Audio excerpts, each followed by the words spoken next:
Hey guys, this is a video explaining how to use the hex codes that are provided so that way your writing and highlighting can match your planner. So usually I hide the hex codes down here and you can see them once you zoom in. So these are the different colors, the main colors. Of course, there are some other ones that I use in the planners, but these are the main colors. So I provided these hex codes for you. So when you click on your screen to get your toolbar, you can click on your pen and then you'll see some colors that they've already done. So you'll want custom. And once you go to custom, you're going to just replace this.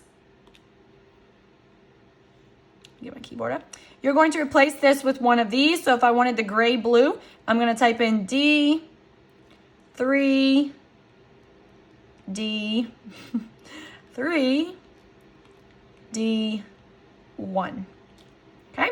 And then I'm going to click this little plus sign, so it's going to add it to my presets, and here it is right here. So I have that color ready to go, and it matches the rest of the planner.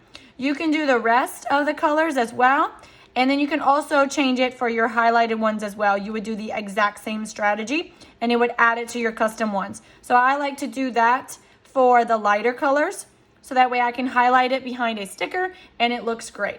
Okay? Again, this is how to use your hex codes for your planner.